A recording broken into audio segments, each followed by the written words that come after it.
প্রতিদিন নাগাইশ দরবারে মাহফিল হয় না, প্রতিদিন তোমারে কেউ ডাকবে না, হাতে পায়ে ধইরা কেউ এমন করে বুঝাইয়া বলবে না।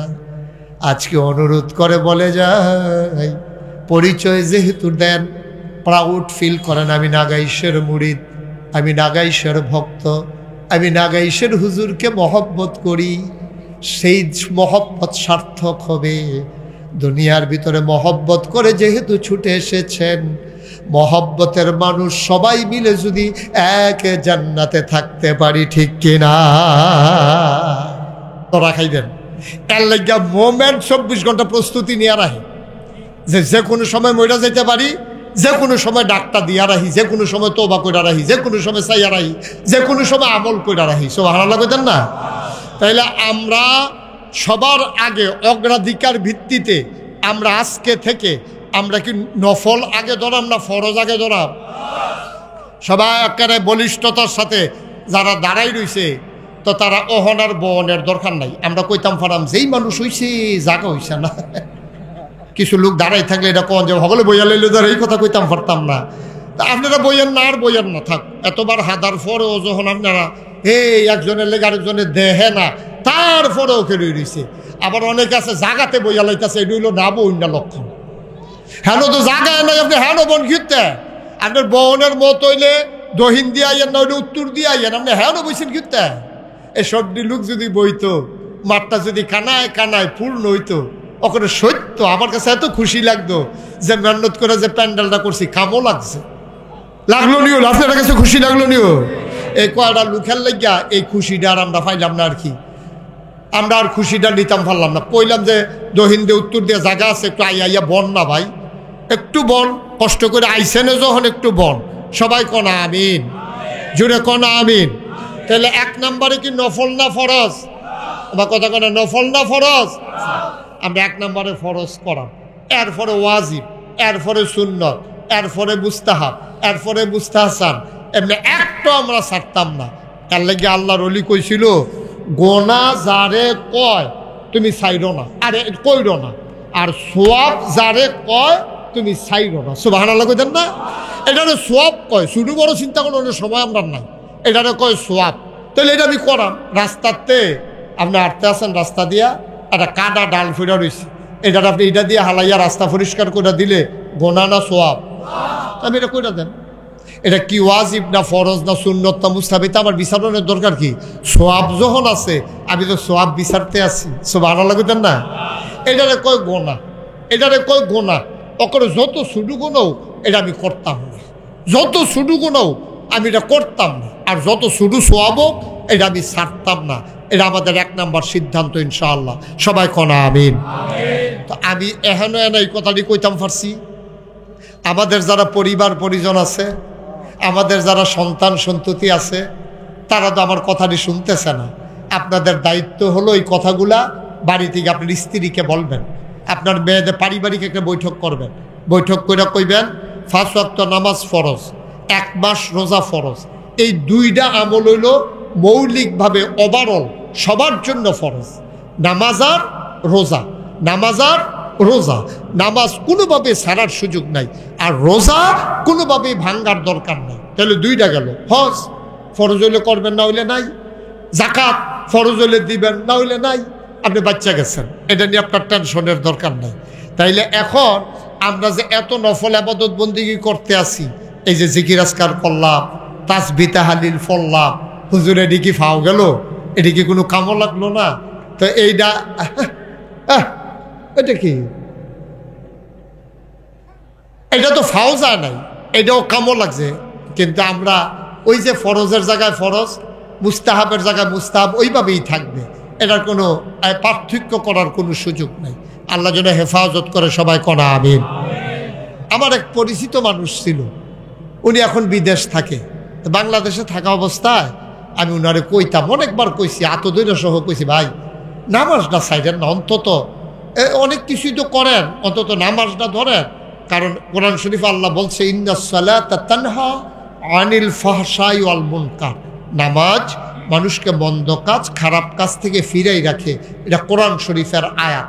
কোরআন শরীফও যেহেতু আল্লাহ কইছে, এই ব্যাপারে আমরা সন্দেহ করে কোনো লাভ নাই, ঠিক কিনা কন? কি আপনার কোনো সন্দেহ আছে নাকি?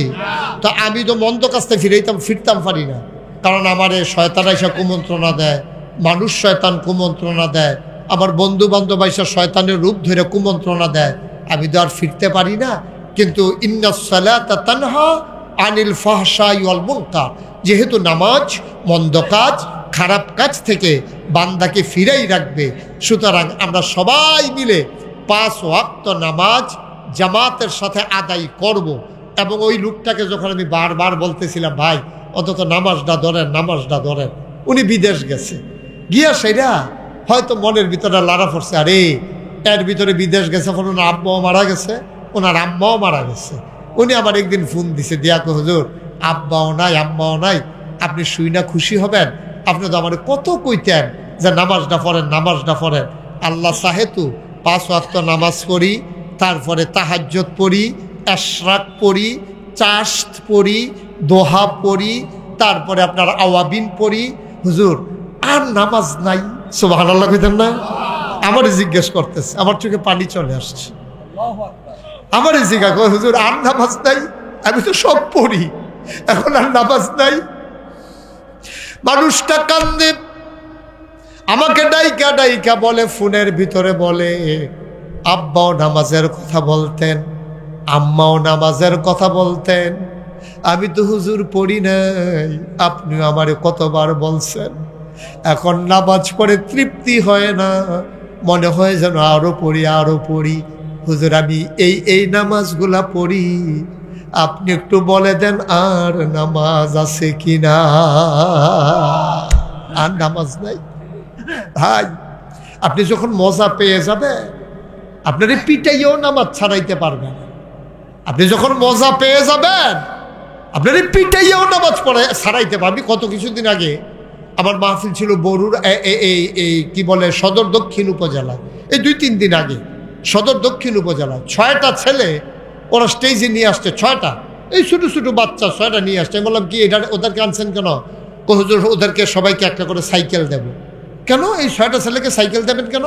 তাই যে এই 6টা ছেলে 40 দিন একাধারে 5 ওয়াক্ত নামাজ জামাতের সাথে আদায় করছে। আমি গাড়ি ওদের উপর তো নামাজই ফরজ হয় নাই। এমন ছেলে আছে ওদের উপর নামাজই ফরজ হইছে না, হেই ফলায় 40 দিন একাধারে নামাজ পড়ে লাইছে। আর আমরা যারা নামাজ ফরজ হইতে মরার জায়গাত গেছি গা, এখন আমরা 5 ওয়াক্ত নামাজ ধরতে পারলাম না। আমাদের উপায় কি হবে বলেন? কি হবে উপায় বলেন দেখি? কি উপায় হবে? কেমনে কবরে যাবেন কেমনে কবরে? আপনি একটা সওয়াবের জন্য আপনি পাগলের মতো দৌড়াইবেন কিয়ামতের ময়দানে। মুসলমান মন দিয়ে শুনো, প্রতিদিন নাগাইশ দরবারে মাহফিল হয় না, প্রতিদিন তোমারে কেউ ডাকবে না, হাতে পায়ে ধইরা কেউ এমন করে বুঝাইয়া বলবে না। আজকে অনুরোধ করে বলে যাই, পরিচয় যেহেতু দেন, প্রাউড ফিল করেন, আমি নাগাইশের মুরিদ, আমি নাগাইশের ভক্ত, আমি নাগাইশের হুজুরকে মহব্বত করি। সেই মহব্বত সার্থক হবে। দুনিয়ার ভিতরে মহব্বত করে যেহেতু ছুটে এসেছেন, মহব্বতের মানুষ সবাই মিলে যদি এক জান্নাতে থাকতে পারি, ঠিক কিনা? সবাই মিলে যদি একটা জান্নাতে থাকতে পারতাম, সবাই মিলে আজকে যেমন করে একসাথে বসে আছি, সবাই মিলে যদি এক জান্নাতে থাকতে পারি, তাহলে না সার্থক। তাহলে আমরা সুন্দরভাবে ওইভাবে ইনশাল্লাহ আদায় করব। সবাই কোনা আমিন। ফরজের জায়গায়, আবারও বলি নফলের জায়গা। ফরজের জায়গা যেন কখনোই নফল দখল দিতে না পারে।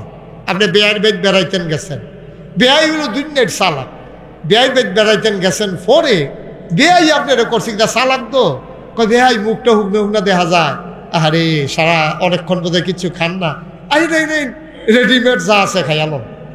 তো এটা তো আন্তরিকতার কথা, এটা তো যে হুনেতে আরে পরে বেয়ার লেগা বেয়ার কি টান, এটার ভিতরে আবার সালাকির কি আছে, সালাকি কি কুদুর ফরে টের পাইবেন। এবার করে কি যেই দিনে বেয়াইয়ে যায়, এই দিনে ডাক দিয়ে না, টান দিয়ে মানে বইতেছে না, টান দিয়ে বয় না, আপনি মুখটা হুকনা দেখা যায় যা আছে রেডিমেড। তো রেডিমেড কথাটা কইয়া সাইডা এই বেয়াইয়ে তো বালাখানাতে বাঁচাই দিল, এখন তো বেয়ার দেওয়ার বালাখানা তো রেডিমেড যা আছে আমরা যা খাইছি ঘরো, আপনার লেগে তো আর হালকা আনছি না, তো রান্না রাখছে মূলার দ্বারা দিয়ে হুটকি দিয়ে, তো মূলের দ্বারা দিয়ে হুটকি দিয়া মূলা শাক দিয়া তারপরে গিয়া সেটা আপনার ডাইল দিয়া বিয়াইরে করে ফ্যাট বড়াইয়া খাওয়াইছে। বাইক যখন গেছে তখন এবার আর ওয়াইফ বউয়ে ডাক দিয়া জিগাইতে আছে, সাজান মিয়া মোবাইল রাখেন এখন বুঝি মোবাইল চাও এটা ফোকানো ল, এটা খোলা রাখছেন কিন্তু না হলো, এটা খোলা রাখলে তো এটা বিরক্ত করবো, বাড়ির তারা জিগাইবে আইয়া ফুটছেন নি কুমাল আবার ফিরে আইবেন, এত আলাপের দরকার নাই। এখন আমরা নাই কতক্ষণের লেগে আমরা দুনিয়ার তাল হয়ে গেছি গা, আমিন কর জুড়ে কনা আমিন। এখন কি করছে বেআইন ভাই যখন গেছে মূলার দ্বারা দিয়ে হুটকি দিয়া মূলা শাক দিয়া ডাইল দিয়া খাওয়াই দিছে। এবার আর যেই বেআইনে খাওয়াই দিছে আবার বউ আবার চালা চেয়ারম্যানের জি আইসে পরে জি গেছে কি দেখ বেআইন ভাই যে গেলেন কি খাওয়াইছে, কার বেআর যেই টান খাইতে বসে গিয়া দিয়ে খাইতে আছে রেডিমেড টান দিয়ে আমার খাওয়াই লইছে। কি তারা যখন মূলার দ্বারা দিয়ে হুটকি দিয়ে আর এমনি এমনি যেটা আসিলে বাজি বুঝি দিয়ে আপনি বেয়ার চালাকি ধরতেন পারছেন না। আবার কয়েকদিন সপ্তাহখানেক পরে যাইবেন, সপ্তাহখানেক পরে যাইতে সময় শিহাই দিছে, কইছে যে তুমি যাইতে এই বাজারতে চা বিস্কুট খাইয়ার পরে যাইবা, টান দিলে কইবা না এইমাত্র চা খাইয়াইছি পরে যে দিয়ে খাই পরে। এখন পরের বার যখন গেছে পরে আইন বেয়াই যা আছে রেডিমেড দুগুলা খাইয়ালন দেখো না না না না তখন খাইতাম পারতাম না, এই বাজারতে চা বিস্কুট খাইয়াইছি, বেআইন যখন মুরগা জব করতো আমি আসছি কতক্ষণের লেগে আসি অসুবিধা। আবার কোন প্রথমবার কি বেআইয়ে জিতছে না ঠকছে, পরের বার যেই বেআইন বেদ গেছে সেই বেআইয়ে ঠকছে, বেড়াইন্ডা বেআইয়ে জিতছে, ঠিক কিনা কন?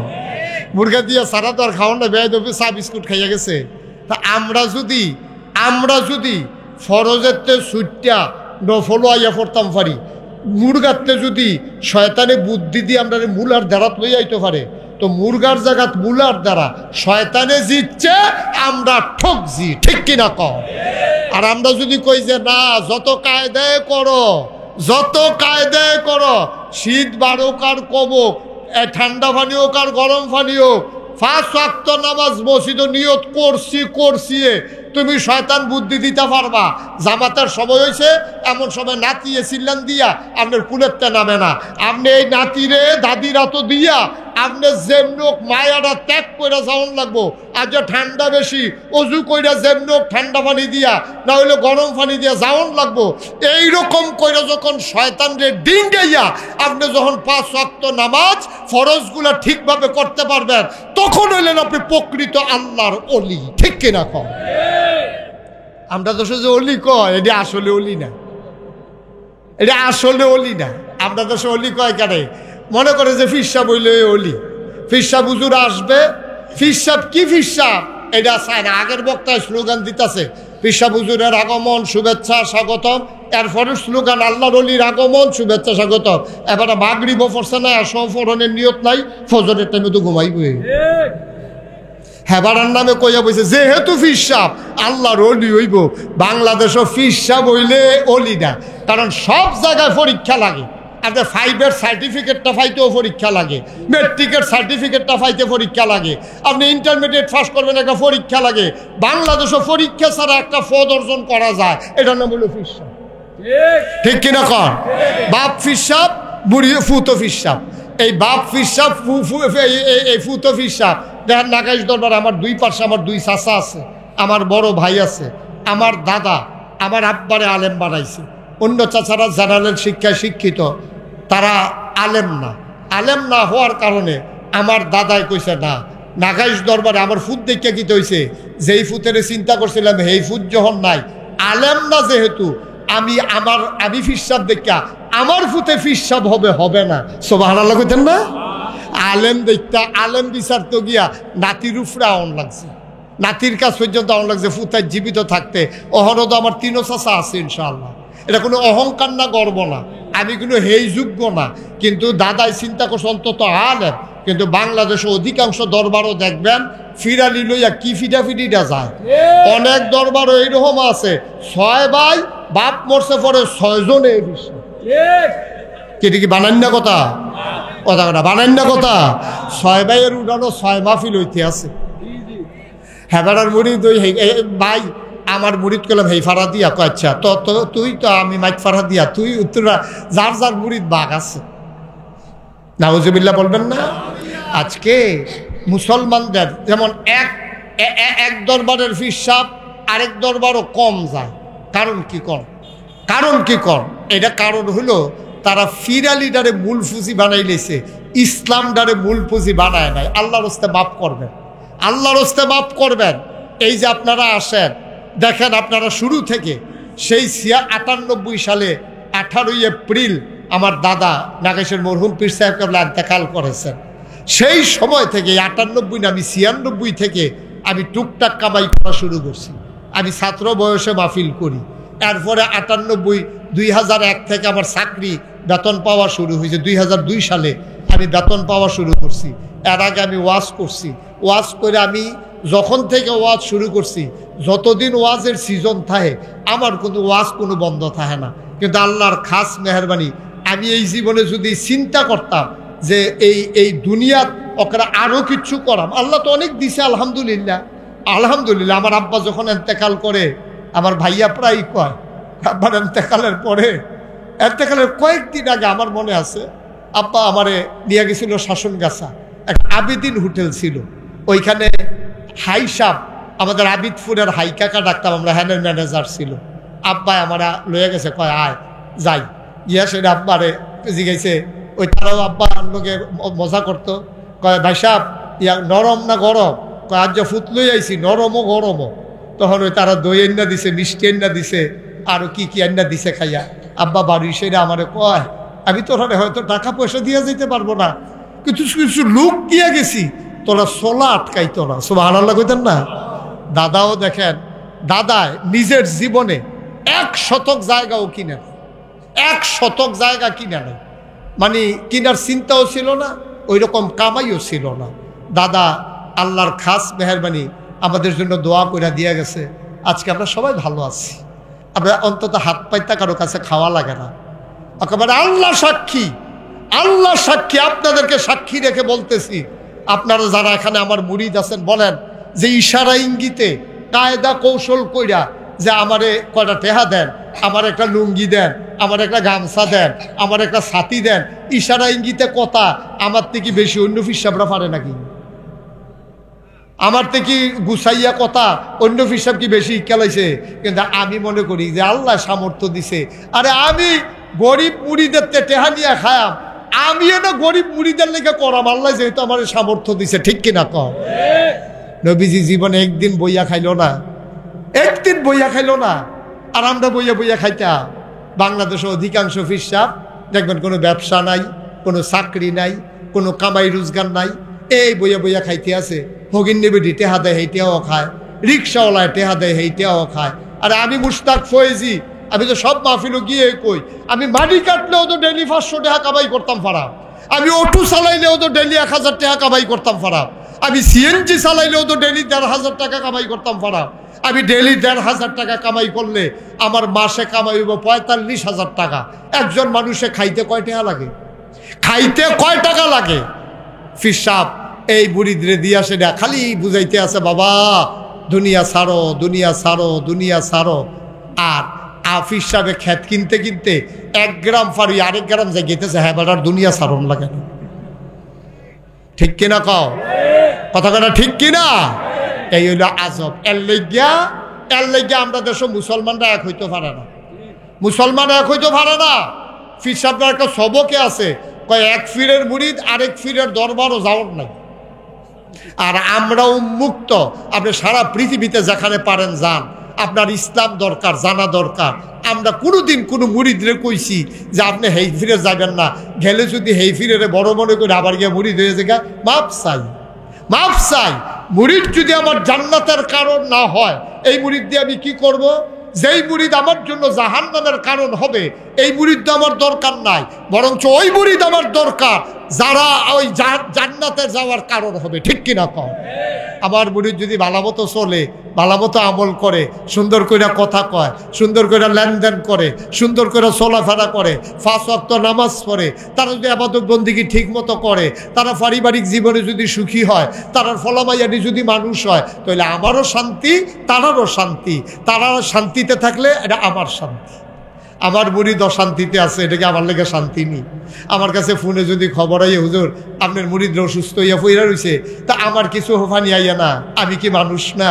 এই মুরিদরা আমার লেগে এত করলো, আজ অসুস্থ হয়ে পড়ে আছে, আমার কাছে কি ভাল লাগে? নবীজির সেই তরিকেই তো আমাদের তরিকা। আল্লাহ রসুল সাল্লাল্লাহু আলাইহি ওয়াসাল্লাম যেই পথে মানুষকে ডেকে গেছেন, আমাদেরও সেই পথ, এর বাইরে আমাদের নিজস্ব কোনো পথ নাই। নবীজি যখন মানুষদেরকে ডাকতেন, নবীজিরে দেখেন কি কারবার, দেখেন এই সামান্য কষ্ট হইতেছে আপনাদের না? এই নবীজিকে দেখেন কেমনে, কে কোন পথে নবীজি ডাক দিছে, আমরাও কিন্তু সেই পথেই ডাকতে আছি। আসেন নবীজি কেমনে ডাক দিছে। নবীজি বইয়া রইছে, এমন টাইমে আইয়া সেরা এই আবু জেহেলে নবীজির শারীরিকভাবে আঘাত করছে, নবীজির গায়ে আঘাত করছে, চাদর দিয়া গলার মধ্যে ফেস দিছে, নবীর জিব্বা বের হয়ে গেছে, নবীজি মনে হয় মরে যাবে। এই নবীজির এই অবস্থা দেখা অনেকে হাসাহাসি করছে, কাফেরটি। আর একটা বুড়া বেডি নবীজিরে খুব মহব্বত করতো, এই বিডিয়ে দেখা কান্দা দিস, কান্দা রাস্তার উপরে খেলে দিস। আহারে মোহাম্মদ সাল্লাল্লাহু, নবীর নাম শুনলে আমরা কি পড়ব? সবাই পড়েন, আমরা কি পড়ব? জোরে পড়েন, মোহাম্মদ। এটা কি শুধু মাহফিলের দিন না প্রতিদিন? মনে থাকবে ইনশাআল্লাহ, আমরা যেন এটা ভুল না হয়। হ্যাঁ, সবাই আমরা সব সময় পড়বো মোহাম্মদ। এই মাহফিলে না, অন্য মাহফিলে না, সব মাহফিলে সব সময়, বাড়িতে, ঘরে, দোকানে, পাটে নবীর নাম আসলেই আমরা পড়বো সাল্লাল্লাহু। আল্লাহর নবী প্রচন্ড আঘাত পেয়ে লজ্জায় চেহারা লাল হয়ে গেল, কারো কাছে কিছু বলতে পারলেন না। ভদ্র মানুষ, নবী ইচ্ছে করলে আবু জেহেলকে ফিরিয়ে ধরতে পারতেন। কিতাবে এসেছে, একজন যুবকের দুনিয়াতে যতটুকুন শক্তি আছে, জান্নাতে এই মানুষটার শক্তি হবে 70 গুণ। আমি মুশতাক ফয়েজির যতটুকু শক্তি, আল্লাহ যদি জান্নাতি বানায়, আমার ক্ষমতা দেবে আল্লাহ 70 গুণ। শুধু আমি পীর সাহেব বলেন, আপনাকেও দেবে। যদি আপনি জান্নাতি হন, আপনি 70 জন যুবকের ক্ষমতা পাবেন। মুসলমান, আর নবীজিকে যখন দুনিয়ায় পাঠানো হয়েছে, জান্নাতি 70 জন যুবকের ক্ষমতা আমার আল্লাহ নবীজিকে দুনিয়াতে দিছে। 70 জন যুবকের, জান্নাতি যেই যুবকের, একজন যুবকের ক্ষমতা জান্নাতে কয়জনের? 70 জন। আর জান্নাতি 70 জন যুবকের ক্ষমতা নবীজিরে দুনিয়াতে দিছে। সুবহানাল্লাহ বলবেন না? আল্লাহর নবী ইচ্ছে করলে ফিরিয়ে ধরতে পারতেন। আবু জেহেল নবীর আঙ্গুলের ভর সহ্য করার ক্ষমতা নাই, কিন্তু নবী তা করলেন না। কানতে কানতে মন বেজার করে চলে আসলেন বাড়িতে। বুড়ো মহিলাটা যেটা দেখছে, মহিলা রাস্তার উপরে দাঁড়িয়ে আছে, মোহাম্মদের মতো ভদ্র শান্ত শিষ্ট এই ভালো মানুষটার এমন করে লজ্জা দিল, আঘাত করলো। যদি তার একটা বিচার বিহিত করতে পারতাম। মহিলা দাঁড়িয়ে আছেন, এমন সময় আল্লাহ নবী চলে গেছেন ঘরে। রাস্তার উপরে মহিলা খটখট, ওরা ঘোড়ার পায়ের আওয়াজ শুনলেন, খটখট করে যেন ঘোড়া আসতেছে। মহিলা রাস্তার উপরে দাঁড়িয়ে গেলেন। আল্লাহর কুদরত, তাকায়া দেখে যেই মানুষটা ঘোড়ার পিছনে করে আসতেছেন, ওই মানুষটার কেউ না, ওই মানুষটা আমির হামজা, নবীর চাচা। আল্লাহু আকবার, আল্লাহু আকবার। আমির হামজা আসতেছেন ঘোড়ার পিঠে করে। মহিলা দাঁড়িয়ে আছেন হাত ছড়িয়ে। আমির হামজা ঘোড়া থামালেন, তিনি ঘোড়ার পিঠ থেকে নামলেন। তিনি ডাক দিয়া কও, মহিলা কেন তুমি রাস্তায় দাঁড়িয়ে আছো? নিশ্চয়ই তোমার কোনো কথা আছে। মহিলা ডাক দিয়া কয়, মোহাম্মদ তোমার কি হয়? কয়, আমার রক্ত, আমার ভাতিজা। এই কথা মুখে আর বইল না, এই কথা মুখে আর বইল না। মুহাম্মদ যদি তোমার ভাতিজা হইতো, আজকে এত মানুষের সামনে আবু জেহেল তার বেইজ্জতি করতে পারে না, লজ্জা দিতে পারে না, তার গায়ে আঘাত করতে পারে না। তুমি মক্কার বীর পুরুষ আমির হামজা, তোমার ভাতিজার গায়ে আবু জেহেল আঘাত করে তোমাদের কলিজায় লাগে না? কিসের ভাতিজা তোমার? কিসের রক্তের টান আমি বুঝি না। আমির হামজা এত খেপলেন, তার রক্তে আগুন ধরে গেল। তিনি আস্তে করে কাবার কিনারে গিয়ে দেখে আবু জেহেল বসে আছেন। পিঠ থেকে ধনুকটা টান দিয়া বের করে প্রচন্ড একটা আঘাত করলেন, কপাল ফেটে ফিনকি দিয়ে রক্ত বের হয়ে গেল। আমির হামজা ডাক দেয়া কয়, ও আবু জেহেল, মনে রাখবা, আমার ভাতিজার গায়ে আঘাত দিয়েছ, তার প্রতিশোধ নিলাম। কোনোদিন যদি ভবিষ্যতে চোখ তুলে তাকাও, তাইলে চোখের জায়গায় আর চোখ থাকবে না। বলেন সুবহানাল্লাহ। চোখ রাখবো না যদি আমার ভাতিজার গায়ে আবার আঘাত করো। বেটা, মনে করছো আমার ভাই নাই, বাচ্চারা এতিম? আমরা নাই, আমরা চাচারা নাই? এতিম পাইয়া যা মন চায় তা করবা, মনে যেন থাকে আমি আমির হামজা এখনো আছি, মনে রাখবা এই কথা বলে তিনি খটখট করে বাড়িতে চলে আসলেন। বাড়িতে এসে দেখা আল্লাহর নবী চুপ মেরে বসে আছেন, গাল বেয়ে বেয়ে টপ টপ করে পানি পড়তেছে। চাচা কাছে গিয়ে মাথায় যখন হাত রাখলেন, নবীজির আবেগ অভিমান আরো ফুটে উঠল। তিনি হাউমাউ করে কাঁদতে শুরু করলেন। আমির হামজা ডাক দেয়া কয়, ভাতিজার, আমি জানি তুই কেন কান্দোস, আমি জানি তুই কেন কান্দোস। তোর আব্বা নাই, জন্মের আগেই তুই বাপ হারিয়ে ফেলেছোস, 6 বছর বয়সে মা হারিয়ে ফেলেছোস, 9 বছর বয়সে দাদার আশ্রয় হারিয়ে ফেলেছ। মোহাম্মদ রে, বাপ নাই তো কি হইছে? আমি আমির হামজা কি নাই? আমি তোর চাচা কি নাই? তোরে যে আঘাত করেছে আবু জেহেল, আমি তার মাথা ফাটিয়ে দিয়েছি, রক্ত বের করে দিয়েছি। তুই আর কাঁদিস না, তোর চোখের পানি আমাদের সহ্য হয় না, তুই চোখ মুছে নে। আল্লাহর নবী মুচকি হাসলেন, ডাক দেয়া কয়, চাচা, ও চাচা, আপনি কি আবু জেহেলের মাথা ফাটাই দিছেন? কয়, হ। আমি মোহাম্মদ কারো মাথা ফাটানোর জন্য দুনিয়াতে আসি নাই। কার মাথা রইল, কার মাথা গেল, এটা আমার দেখার বিবেচনার বিষয় না। চাচা, আপনি মনে রাখবেন, আপনি আবু জেহেলের মাথা ফাটাইছেন, এই জন্য আমি খুশি হইতে পারি নাই। চাচা, আমি খুশি হইতে পারি নাই, আপনি তার আঘাত দিয়েছেন। কয়, কি হইলে তুমি খুশি হও? আমি খুশি হইতাম যদি শুনতাম আপনি উপরে নিয়েছেন লা ইলাহা ইল্লাল্লাহু মুহাম্মাদুর রাসূলুল্লাহ সাল্লাল্লাহু আলাইহি ওয়াসাল্লাম। আমি খুশি হইতাম, আমি খুশি হইতাম আপনি যদি কলমা পড়ে মুসলমান হয়ে যেতেন, আমি খুব খুশি হয়ে যেতাম। আবার আল্লাহর নবীকে ঘরে বসিয়ে রেখে আমির হামজা চলে গেলেন ওই কাবার কিনারে। সবাইকে ডাক দিয়ে বললেন, মোহাম্মদ আজকে থেকে আমার জিম্মায় থাকবে, কেউ কোনোদিন সাহস করবে না আঘাত করার জন্যে। মক্কার কাফেরারা ডাক দেখো, আমির হামজা, এটা তো মনে হয় তুমি বাপদাদার ধর্ম ত্যাগ করে ফেলেছ, মনে হয় তুমি মোহাম্মদের ধর্ম মেনে নিয়েছ। আমির হামজা বলে, প্রয়োজনে তাই করব, তোমাদের কাছে জবাব দিতে হবে না। ঘোষণাটা দিয়ে ঘরে আসলেন, নবীকে বললেন, দেখি হাতটা দাও। আল্লাহর নবী হাতটা বাড়িয়ে দিলেন। চাচা আমির হামজা চুমু খাইলেন, ডাক দেয়া কয়, মোহাম্মদ রে, তুই আসলেও নবী, এতে আমার আর সন্দেহ নাই। কলমা পড়িয়ে দেলা ইলাহা ইল্লাল্লাহু মুহাম্মাদুর রাসূলুল্লাহ সাল্লাল্লাহু আলাইহি ওয়াসাল্লাম। আমির হামজা ইসলাম গ্রহণ করে ফেললেন। এটাই হচ্ছে ইসলামের ইতিহাস, এটাই হচ্ছে ইসলামের ইতিহাস।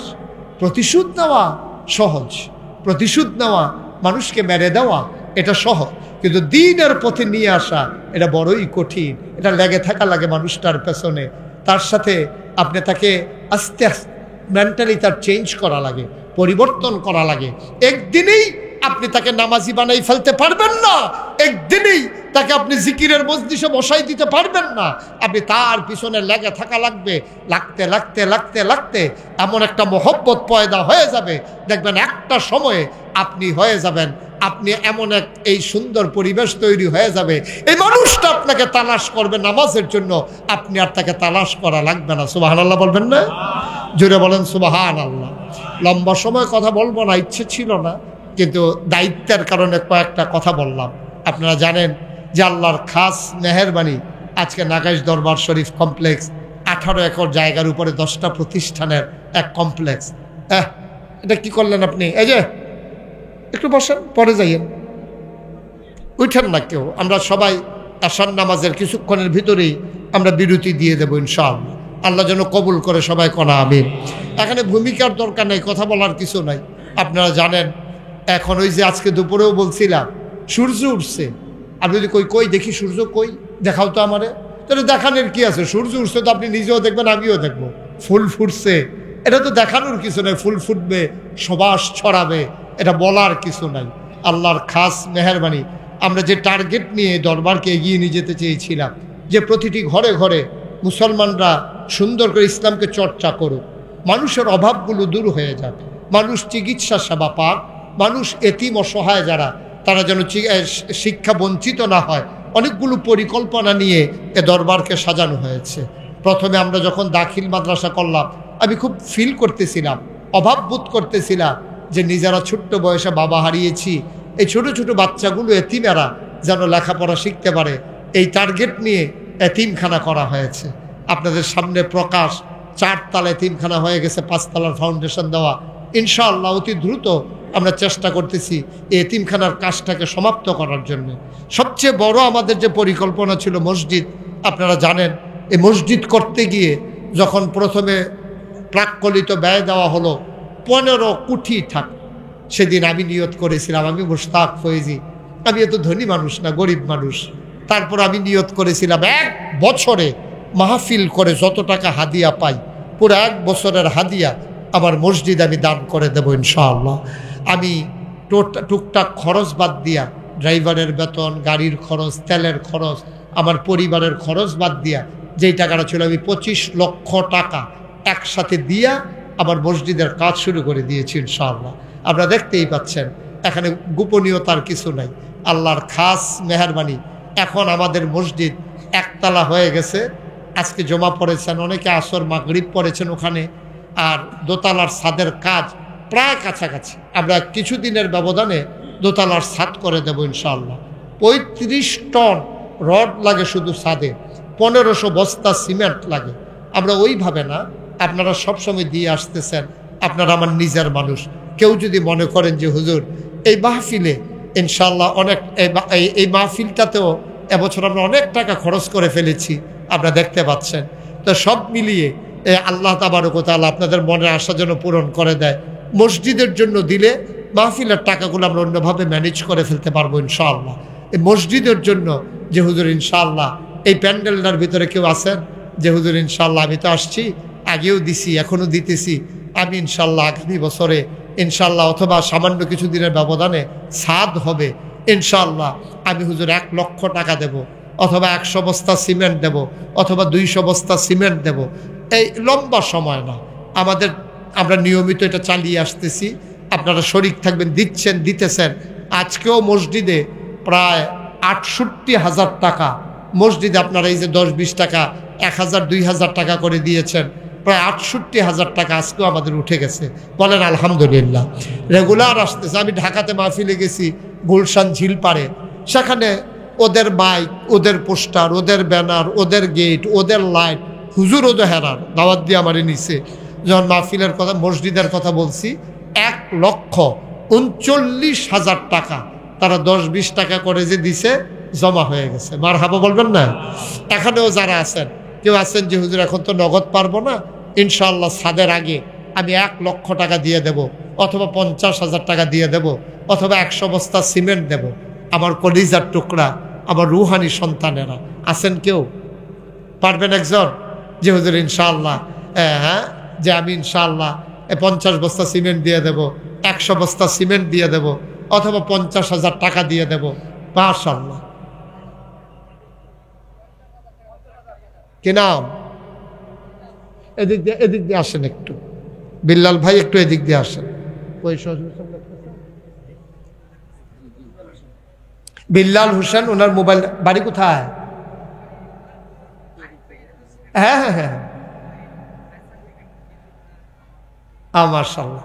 আরিফ তো আমার মসজিদে অনেক, উঠান না, কেউ ক্ষতি করেন না, পারলে দেবেন, না পারলে না। আমরা কি কয়েক মিনিট, আমরা কি এটাকে জোর করে কালেকশন নাকি? আপনি তো জানেনই, এখানে বাইন্দারাইকা কালেকশন করা, এগুলো আমি পছন্দ করি না। খুশি মনে দেবেন আপনি। 50,000 টাকা। ওনার মোবাইল নাম্বারটা লিখে রাখেন। কি নাম? না বিল্লাল হোসেন। আব্বা আম্মা আছেন? আব্বা আছে, আম্মা আছে। আমার আদরের বিল্লাল 30 কোটি টাকার মসজিদে বিল্লাল দেবে 50,000 টাকা। বলেন মারহাবা। কবুল করো, মঞ্জুর করো, মনের আশা পূরণ করে দাও, দানের হাদিয়া সোনার মদিনায় পৌঁছে দাও। আব্বা আম্মার দীর্ঘ নেক হায়াত দান করে দাও। আহারে কারো বাবা নাই, বাবার রেখে যাওয়া জমিন চাষ করে খাও, বাবার উঠানো ঘরে ঘুমাও। 2 নাম্বার ইনশাআল্লাহ, 2 নাম্বার একটা লোক লাভ দিয়ে দাঁড়াও, হুজুর আমিও দিয়ে দেব 50,000 টাকা। আল্লাহর ঘর মসজিদে দেবেন, আল্লাহর ঘর মসজিদে আল্লাহ ঢাইলা দেবে, নিয়ে কুলাইতে পারবেন না। আল্লাহর নবী কয়, মান বানা লিল্লাহি মাসজিদান বানাল্লাহু লাহু বাইতান ফিল জান্নাহ। যে ব্যক্তি দুনিয়ায় মসজিদ বানাবে, আল্লাহ জান্নাতে তার জন্য ঘর বানাবে। 2 নাম্বার কে আছেন? 50,000 টাকা। আছেন একজন? যে হুজুর আমি ইনশাআল্লাহ 50,000 টাকা দিয়ে দেব। আল্লাহ কপাল খুলে দেবে, নিয়ে কুলাইতে পারবেন না ইনশাআল্লাহ। ইনশাআল্লাহ, ইনশাআল্লাহ। মাশাআল্লাহ। আমার আদরের ডালিম এই বছর মাহফিলের জন্য একটা মহিষ দিয়েছেন। আমার আদরের ভাগিনা, আমার কলজার টুকরা ভাগিনা, সৌদি আরবে প্রিন্সদের সাথে কাজ করে। সামনে আসো ডালিম, সামনে আসো, এদিকে আসো।